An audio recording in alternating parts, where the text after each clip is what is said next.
நமது ஜனநாயகத்தை காக்கும் குரல்களை பாதுகாக்க உறுதியேற்போம். தேசிய பத்திரிகை தினத்தை ஒட்டி முதலமைச்சர் மு.க. ஸ்டாலின் கருத்து. வரும் 30ஆம் தேதி தமிழ்நாடு வருகிறார் குடியரசுத் தலைவர் திரௌபதி முர்மு. திருவாரூர் மத்திய பல்கலைக்கழக பட்டமளிப்பு விழாவில் பங்கேற்கிறார். நெல்லை மேலப்பாளையத்தில் அமரன் கங்குவா படங்கள் ஓடும் திரையரங்கில் பெட்ரோல் குண்டு வீச்சு. சிசிடிவி காட்சிகளின் அடிப்படையில் இருவரை தேடும் காவல்துறை.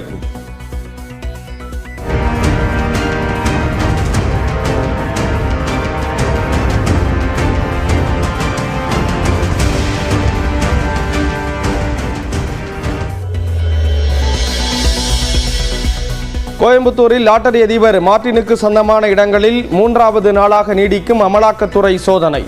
சென்னையில் அவரது மருமகன் ஆதவ் அர்ஜுனா வீட்டில் நடைபெற்ற சோதனை நிறைவு.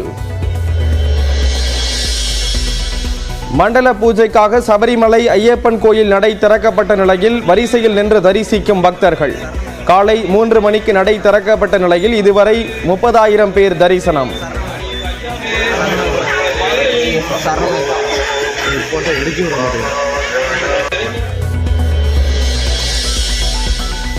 கார்த்திகை மாதம் பிறந்துள்ள நிலையில் விரதத்தை தொடங்கி ஐயப்ப பக்தர்கள் சென்னை உள்ளிட்ட இடங்களில் மாலை அணிந்து கொண்டு விரதத்தை தொடங்கினர்.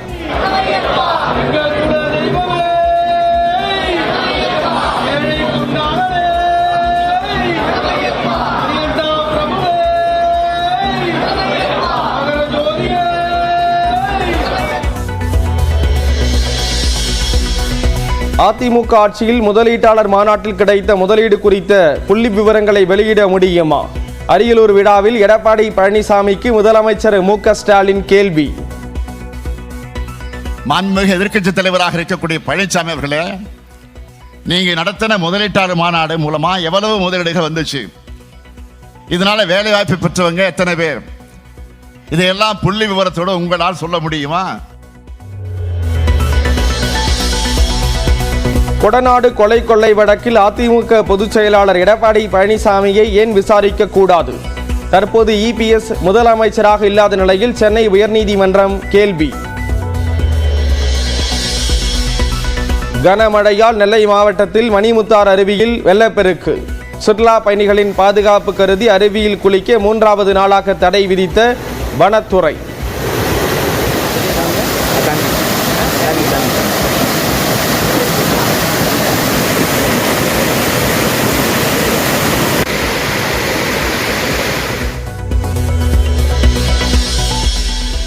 சென்னை குன்றத்தூரில் அதிக இடங்களில் எலி மருந்து வைத்ததால் குழந்தைகள் இறந்ததாக போலீஸ் விசாரணையில் தகவல். தலைமறைவாக உள்ள எலி மருந்து நிறுவன உரிமையாளருக்கு வலைவீச்சு. உத்தரப்பிரதேச மாநிலம் ஜான்சியில் மருத்துவக் கல்லூரி மருத்துவமனையில் தீ விபத்து. 54 குழந்தைகள் சிகிச்சை பெற்று வந்த நிலையில் 10 குழந்தைகள் தீயில் கருகி உயிரிழப்பு. டெல்லியில் தொடர்ந்து காற்று மாசு அதிகரிப்பு. ராஜ்காட் பகுதியில் மோசமான நிலையில் பதிவு.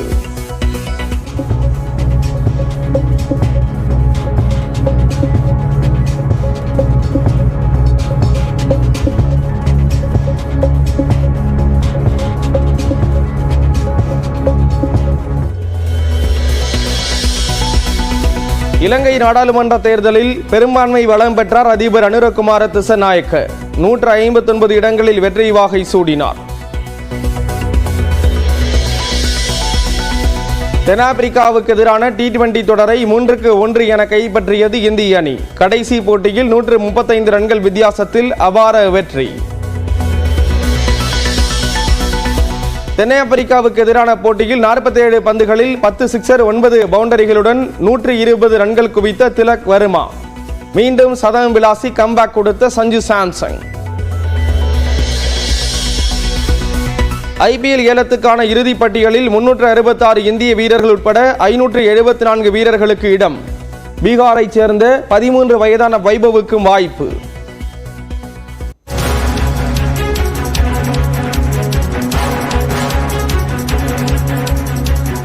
சென்னை குன்றத்தூரில் எலிமருந்து வைக்கப்பட்ட நிலையில் குழந்தைகள் 2 உயிரிழந்தக்கூடிய ஒரு சூழலில் தனியார் நிறுவனத்தின் உரிமம் ரத்து செய்யப்பட்டிருக்கிறது. விவரங்களை வழங்குவதற்காக செய்தியாளர் சோமசுந்தரம் இணைகிறார்.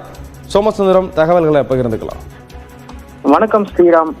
குன்றத்தூரில் வீட்டில் எலிமருந்து வைத்த விவகாரத்தில் 2 குழந்தைகள் பலியான சம்பவம், அதன் எதிரொலியாக அந்த எலிமருந்து வைத்த தனியார் யூனிக் பெஸ்ட் கண்ட்ரோல் நிறுவனத்தின் உரிமம் ரத்து செய்ய வேளாண் துறை அதிகாரிகள் தற்போது உத்தரவு பிறப்பித்துள்ளனர். கடந்த 2 நாட்களுக்கு முன்பு சென்னை அருகே குன்றத்தூரில் தனியார் வங்கி மேலாளர் கிரிதரன் வீட்டில் எலி தொல்லை காரணமாக, அதாவது தனியார் நிறுவனம், அதாவது டி நகரில் செயல்படக்கூடிய யூனிக் பெஸ்ட் கண்ட்ரோல் நிறுவனத்தின் மூலம் எலிமருந்து வைத்த விவகாரத்தில் அதாவது எலிமருந்து வைத்ததில் நெடி தாக்கியதில் 2 குழந்தைகள் பலியானார்கள். கணவன் மனைவி தற்போது தனியார் மருத்துவமனையில் சிகிச்சை பெற்று வரும் நிலையில் இது குறித்து குன்றத்தூர் காவல் நிலைய ஆய்வாளர் வேலு தலைமையிலான போலீசார் விசாரணை மேற்கொண்டனர்.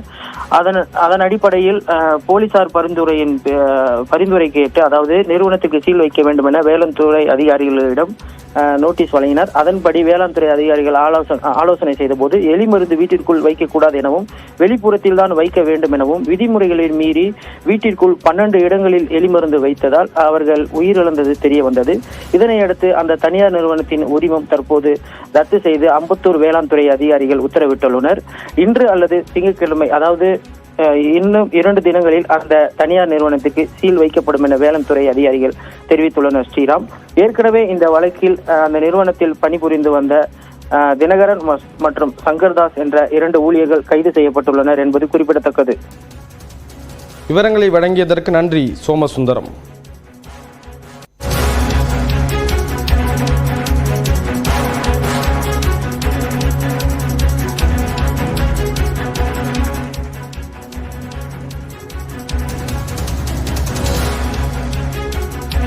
சென்னை கிண்டி கலைஞர் பன்னோக்கு மருத்துவமனை மருத்துவர் பாலாஜி மீதான கத்திக்குத்து விவகாரம் தொடர்பாக புகார் அளிக்கப்பட்டிருக்கிறது. விக்னேஷின் தாயார் மீது தனியார் மருத்துவர் புகார் அளித்திருக்கிறார்.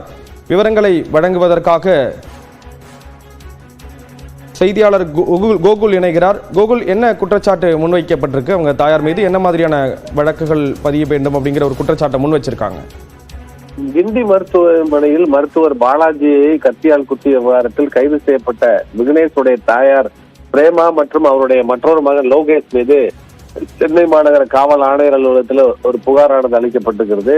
குறிப்பாக ஒரு தனியார் மருத்துவர் கிண்டி மருத்துவமனையில் புற்றுநோய் சிகிச்சை பெற்ற பிரேமாவிற்கு அங்க இருக்கக்கூடிய மருத்துவர் பாலாஜி சரியான சிகிச்சை அளிக்கவில்லை என்று பிரேமா மற்றும் அவருடைய மகன் லோகேஷ் தெரிவித்து வந்த நிலையில தன்னை பற்றி தான் சொல்லாத கருத்தை அவதூறாக தெரிவித்து வருவதாக அந்த தனியார் மருத்துவர் ஜாக்லின் மோசஸ் என்பவர் சென்னை மாநகர காவல் ஆணையர் அலுவலகத்தில் புகார் அளித்திருக்கிறார். நுரையீரல் பாதிப்பிற்காக தன்னிடம் சிகிச்சை பெற்று வந்த பிரேமா தான் கிண்டி மருத்துவமனைக்கு மேல் சிகிச்சைக்காக பரிந்துரை செய்ததாகவும், ஆனால் அந்த மருத்துவர் சரியாக சிகிச்சை அளிக்கவில்லை என்ற கருத்தை தான் தெரிவிக்கவில்லை என்றும், அது குறித்து ஒரு அவதூறான கருத்தை பரப்பி வரக்கூடிய நிலையில பொய்யான கருத்தை பரப்பக்கூடிய பிரேமா மற்றும் அவருடைய மகன் லோகேஷ் மீது நடவடிக்கை எடுக்க கோரி சென்னை மாநகர காவல் ஆணையர் அலுவலகத்தில் இந்த புகாரானது அளிக்கப்பட்டிருக்கிறது. விவரங்களை வழங்கியதற்கு நன்றி கோகுல்.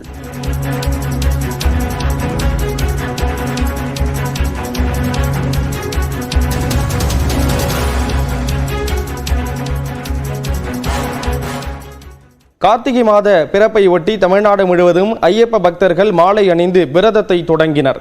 கேரளாவில் உள்ள சபரிமலை ஐயப்பன் கோயிலில் மண்டல மற்றும் மகர விளக்கு பூஜைக்காக கோயில் நடை நேற்று மாலை திறக்கப்பட்டது. சிறப்பு பூஜைகளுக்கு பிறகு கோயில் நடை அடைக்கப்பட்டது. இந்நிலையில் கார்த்திகை மாதம் முதல் நாளான இன்று அதிகாலை 3 மணி அளவில் மீண்டும் கோயில் நடை திறக்கப்பட்டது. புதிய மேல்சாந்தி அருண்குமார் நம்பூதிரி கோயிலை 3 முறை வலம் வந்து நடையை திறந்து பூஜைகளை தொடங்கினார். விளக்கு ஒளியில் ஐயப்பன் திருமேனி ஜொலிக்கும் நிலையில் சரண கோஷத்துடன் பக்தர்கள் இருமுடி தாங்கி 18ஆம் படி வழியாக சென்று ஐயப்பனை தரிசனம் செய்து வருகின்றனர். நாள்தோறும் காலை முதல் இரவு வரை ஆன்லைன் மூலமாக பதிவு செய்த 70,000 பக்தர்களும் நேரடியாக நிலக்கல், பம்பா, எருமேலி பகுதிகளில் பதிவு செய்யும் 10,000 பக்தர்களும் சாமி தரிசனம் செய்ய அனுமதிக்கப்படுகின்றனர். இந்நிலையில் கார்த்திகை மாத பிறப்பை ஒட்டி ஐயப்ப பக்தர்கள் மாலை அணிந்து விரதத்தை தொடங்கினர். திண்டுக்கல்லில் உள்ள மலையடிவார ஐயப்பன் மணிமண்டபத்தில் அதிகாலை மேளதாளங்கள் முழங்க ஐயப்ப பக்தர்கள் விரதத்தை தொடங்கினர். அதேபோல வெள்ளை விநாயகர் கோயிலில் ஐயப்ப பக்தர்கள் நீண்ட வரிசையில் அரை மணி நேரத்திற்கு மேலாக காத்திருந்து மாலை அணிந்து விரதத்தை தொடங்கினர். இன்று அதிகாலை 4 மணி முதல் திண்டுக்கல் மற்றும் சுற்றுவட்டார பகுதியில் உள்ள ஐயப்ப பக்தர்கள் தங்களது மகர மண்டல யாத்திரைக்காக திண்டுக்கல் ஐயப்பன் கோவிலில் மாலை அணிந்து தங்களது யாத்திரையை தொடங்கியுள்ளார்கள்.